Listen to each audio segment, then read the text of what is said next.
coming home. Oh, oh, I'll be right back when you need me.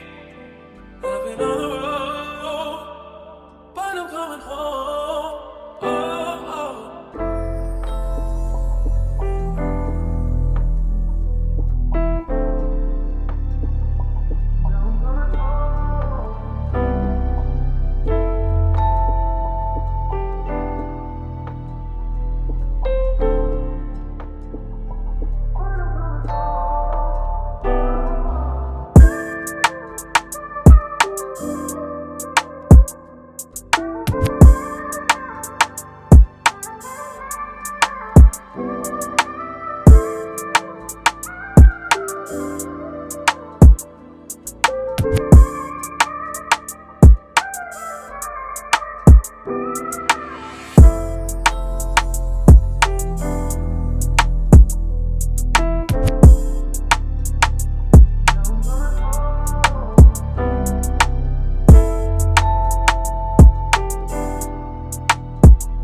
Probably never heard of Chief Tuscaloosa. You probably heard of Tuscaloosa, Alabama. But Tuscaloosa is more than just a place in Alabama. It's actually the name of a black warrior. In fact, his name actually translates to black warrior in Choctaw. A lot of people don't know about him because his history was hidden from you. So this video is intended for you to learn more about Chief Tuscaloosa and how important he was. But not just that, but I'm also want to show you guys how history is hidden in intentful ambiguity. I'm going to show you how these pictures and portraits, they're all meant to mislead you and hide your history. Chief Tuscaloosa was a giant, man. He was a giant. He was at least over 8 feet tall. A lot of sources say he was 9 feet tall. Some sources say he was 7.5 feet tall. A lot of sources say that when he got on the ground, when he sat on the horse, his feet was on the ground. So he was a big old tall chief, and he didn't just preside over Tuscaloosa, Alabama. He presided over many different chiefdoms all throughout the southern eastern region, in South Carolina, in Florida, and Alabama and Mississippi, and several different places. So yeah, man, Chief Tuscaloosa. So I got the first source that we got here is first source that we have here today is going to be Tuscaloosa, the origin of its name, its history, etc.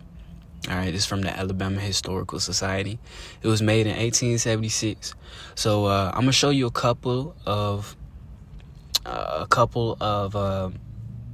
things about Chief Tuscaloosa. I'm gonna also show how, they try to write you out of history and everything as well. So let's just go ahead and get to it. We're gonna skip to page 20.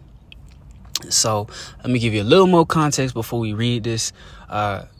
Chief Tuscaloosa also encountered Hernando de Soto. Hernando de Soto was a Spanish explorer, Spanish conquistador. He liked to kill Indians.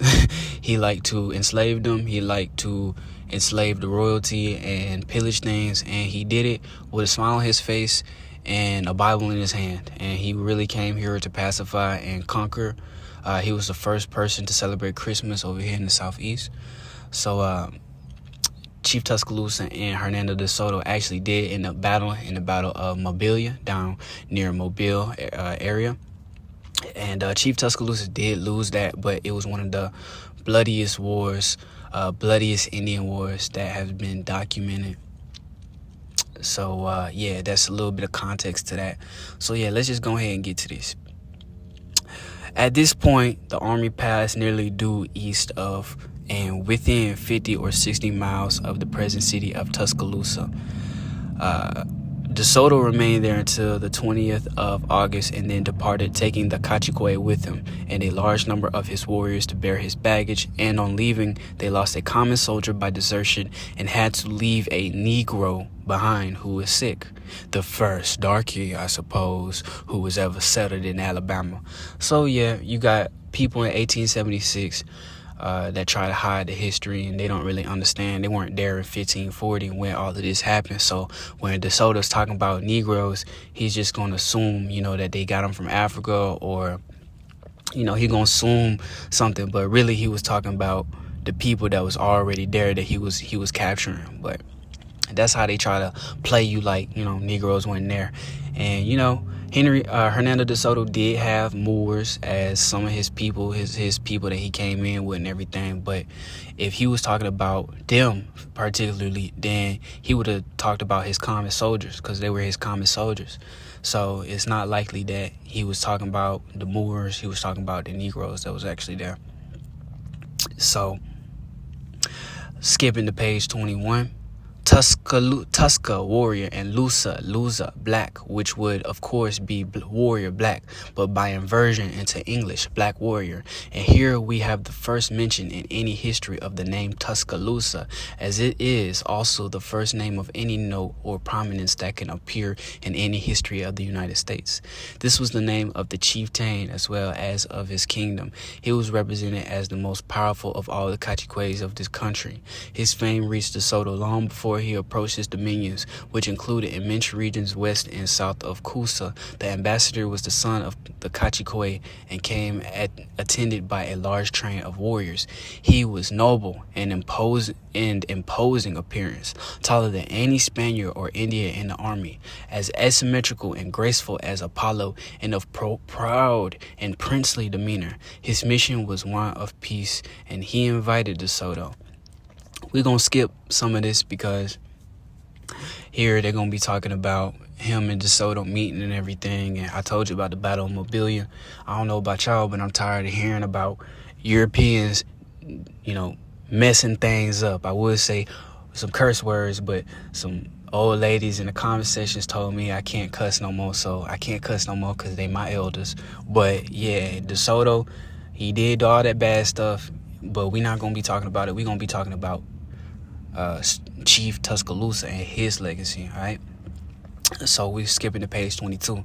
Tuscaloosa, like his son, was of noble appearance and gigantic proportions, being a foot and a half taller than any of his warriors. He was about 40 years of age and was said to possess Herculean strength, was broad across the shoulders, small at the waist, and so admirably formed that the Spaniards declared him altogether the finest looking Indian they had yet beheld. He was a perfect impersonation of the stoic of the woods, and paying but little attention to the Spanish cavaliers as they curveted on the steeds around him, so himself appeared when with much dignity and grace he arose and advanced 15 paces to receive him. So yeah, just saying, he was tall. He was real tall, and he was royalty. He came from the Caciques, like Cofatichique and a couple of other, royal families at the time during antiquity, before antiquity and stuff like that. So Chief Tuscaloosa, tall, and he fought Hernando de Soto. But why don't they tell you about this in school? Why don't they tell you who this is and Black Warrior and everything like that? Well, when you bring up Black Warrior, Chief Tuscaloosa, they gonna tell you that he Choctaw. They gonna tell you that, but really, that's not founded on anything at all. His name does translate to Choctaw, but in Choctaw to Black Warrior, but we're gonna see later exactly why he was black. So this is a picture of basically where he was Obama at, essentially. South Carolina, Georgia, Alabama, Mississippi, Florida. So this to be, this is like the SEC, Southeastern Conference, for real. So so he was all over here and shit. Taki mushrooms. I can't curse, I forgot. So this is how they would depict Chief Tuscaloosa, man. Like this. This looked like Night Wolf on creatine. But this is what they'll tell you Chief Tuscaloosa looked like. Despite all the journals of DeSoto, not they don't say he looked anything like this. They don't mention anything like this. They don't say anything that he looked anything like this. But this is what they're going to tell you he looked like anytime you hear about Chief Tuscaloosa. And then when you be like, was he black? When you ask the question, was Chief Tuscaloosa black? They're not going to tell you anything. Or they're going to be like, no, most likely he wasn't black. But I'm going to show you later that that's BS. So yeah, you got another painting right here. You look up the people who are depicting Chief Tuscaloosa, and you won't even be able to find who they are. You won't be able to find where they come from or nothing like that. Or you'll realize that they are part of the government. They was commissioned to make Chief Tuscaloosa look like that, and they had nothing more but what they sort of wrote about. Yeah, it's another picture of what they depict him like in that whole scenario. But again, it's not founded on anything true. It's not founded on anything that is actually real. This is them just pulling that out of their behind. Okay. Another picture. It's another one. Alright, so you might be asking, like, was he black? Was he black, or is that just, that's cap? Well, according to sources on Choctaw, names with the Indians are not usually arbitrary and meaningless as with us. They are intended to be characteristic, being suggested by some incident, some family trait, or some fancy peculiarity of a child. Alright, so it's highly unlikely that they just named him Chief Tuscaloosa, black warrior, and he wasn't black. You also got to realize that during this time period, you had multiple different groups. Okay, a lot of people look at America as, it was only Native Americans here, it was only Indians. But if you look at any other country and how it's ran, how it's always been running, it's never just been one type of people there. You got multiple different types of people, with different languages and ethnic backgrounds, all types of things. You have Mongolians from the Northwest that came down here. They was living in Oregon and Alaska and all them places, and they eventually came down here. And some of them did cross, to the east of the Mississippi, and they would ban what the Muskegee. And the Muskegee came from Mexico, man. They came from Mexico, South America, different places like that. They migrated north. All right, so you got to think about what the Mongolians was looking at when they came there. Basically, they came there after the fact.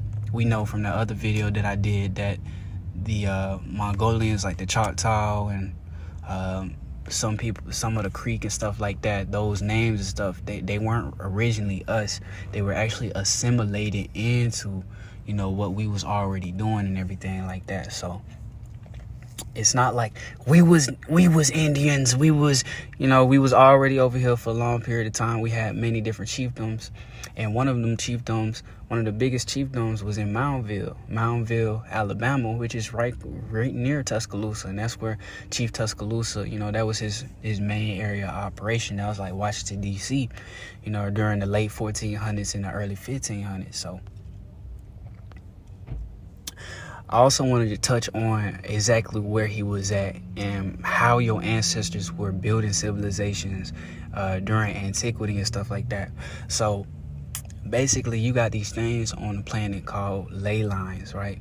Not many people really talk about ley lines and the importance of ley lines, but all the civilizations know about ley lines. Ley lines are essentially points on the planet that have a lot of electromagnetic energy, or just energy in general. Okay, so you got an abundance of food there, crops. Agriculture is easy there. The climate is real nice there. It's just it's easy to build civilizations in these places because the energy is abundant. Also, the spiritual energy is very high in these places. That's why on these ley lines you see pyramids and stone hinges and all types of stuff like that. So these ley lines correspond to these ancient sacred sites and everything. So Moundville is right near a ley line. You feel me? So another thing you got to realize too, that he was tall. He was tall, real tall. So he was on the ley line. That was his main place, is a concentrated energy. So he was real tall. There's a lot of energy in that area in general. And there's many different ley lines all across the United States. You can look up and do your own history or your own studying on that. But I got this picture of Nick Saban in here because, does he know something that we don't? You feel me? Does he know the bloodline that Chief Tuscaloosa came from? Because he over there in Alabama winning, and I don't remember Nick Saban winning championship after championship after championship until he got to Alabama. You feel me? So, like I said, you got concentrated energy, and energy can't be created. It can only be transformed. It can't be destroyed. It can only be transformed. So that energy in the area is still being in use, and it's being in use for football and stuff like that. That's why the bloodlines down there are so big. You feel me? They're so big, and they're good at what they do. They're good at football and basketball and stuff like that. So unnaturally good, honestly. You'll also see that when you look him up, Chief Tuscaloosa, that he was a part of the Mississippian. He was a chief over the Mississippian culture during that time. The Muskogee and stuff like that. So you look up any of these artifacts, one thing you'll see about Moundville artifacts is a lot of them got stolen, man. They got stolen by random people. Nobody knows who they got stolen from. And it's like pottery and stuff that got stolen, and some other things that got stolen, but some stuff did get returned. Another thing about Moundville as well is that it's said to be haunted. If you go up there in Moundville late at night, they say that it will teleport you back into the time period, so to speak. And I don't really doubt that superstition because, like I said, it is on the ley line. And but you might be wondering about the bones and everything. So the bones really, they're owned by Alabama University. So Alabama University owns the bones of Moundville and everything like that. And the Choctaw did ask for these bones back. They did ask for the bones back, but the bones, they weren't able to give them the bones because they weren't biologically identifiable with the Choctaw. And that's what I'm telling you with the complexities of the time periods. What I'm saying, that like you did have these Mongolians that did come down here and they joined us and stuff like that, and took some of our culture and everything, brought some of their culture with us and everything, combined everything. But biologically, you had differences still. You feel me? You had differences. We weren't race and group identified. We all was in non-dual awareness and stuff like that. So the University of Alabama didn't want to give the Choctaw any of the bones because they don't resemble them at all biologically. So I thought that was real interesting. But when you do look up the Moundville culture, you will see stuff that's all different, man. You'll see stuff like this with an afro. It's a real ugly afro, but it's an afro. You'll see stuff like this where it just look cool and crazy, you know what I'm saying? I like his nose. He looked like the Green Goblin or something. You see weird stuff like this with the noodle arms. He looked like that dude off of Super Jail. But you will see stuff like that. You'll see effigy pipes and everything like this. And you will see that sacred symbol, man. The sacred symbol with the hand and the eye. And I do want to talk about symbols and get more into the spirituality and stuff like that. Let me know if y'all are interested. in me covering that aspect of things, because there's a lot to be said. This war that we've been facing over the past couple hundred years, it hasn't just been a physical war. In fact, it's been more spiritual and mental than anything. So we did have our own technology and our own way of going about things and everything. That's why you see the hand with the eye on it. It's an ancient symbol. You also see that, which is the snake eating its own tail.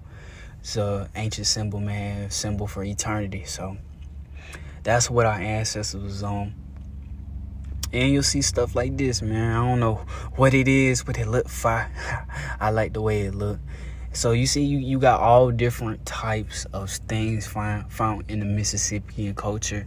It's not like it was just one people. It's just like America, man. If America was to be gone tomorrow and then some archaeologists was to find this place, you'll see all types of stuff, man. You'll see stuff that these businesses made. You'll see art. You'll see all types of things. But are we just gonna say that it was just one type of American and it was Caucasian? No, man. There was so many different types of people. All right, and another thing you got to realize too about Alabama is Alabama been having people for at least 13,000 years before any conquistador ever showed up. You feel me? So relatively speaking, that's when Hernando de Soto came in, I think he came in like 1540, something like that. When he came, that was nothing. That was like last week compared to how long the history of Alabama is. So you have to realize that there were giants here. Chief Tuscaloosa was an offshoot of that tribe, the Cofetiche. So people was here for a very, very, very, very long time. It wasn't just the Choctaw that was here and everything. That's another reason why Alabama University doesn't want to give the Choctaw the bones, because they know that the Choctaw weren't the first people here. So if you want to say that Chief Tuscaloosa was Choctaw, even though there's no evidence of him being that, other than that, his name means black warrior, and that's not even evidence either, because like I just said, it's unlikely that they just named him that for no reason. And there was different types of people here. It wasn't like it was just one type of people. So you got to realize that, man. The first Alabamians, they were here a long, long time ago. And wherever you at, man, you could be in Kentucky, you could be in wherever, man. People been there a very, very long time, man. So you got to keep that in mind when you searching history, man. Because they'll try to tell you that, ain't nobody been there but for a couple thousand years and stuff like that. But archaeologists will find stuff a lot older than that, And if you asking if Chief Tuscaloosa was Choctaw or not, again, most likely not. Considering that all the Choctaw, they weren't very tall at all. They were medium. So it was most likely the fact that Chief Tuscaloosa came from a tribe of bigger black folks. They said they was even captured black folks in the first source that we read. So you put all that together, you make of it what you make of it, but his name was Black Warrior. So yeah, that has been the video on Chief Tuscaloosa. Thank y'all for watching this video. Stick around. Appreciate all my new subscribers again. Let me know what y'all want to hear about. If y'all are interested in certain topics and stuff like that, just let me know, and we can make something work. This has been Evergreen 88. Y'all have a blessed day. I'm out.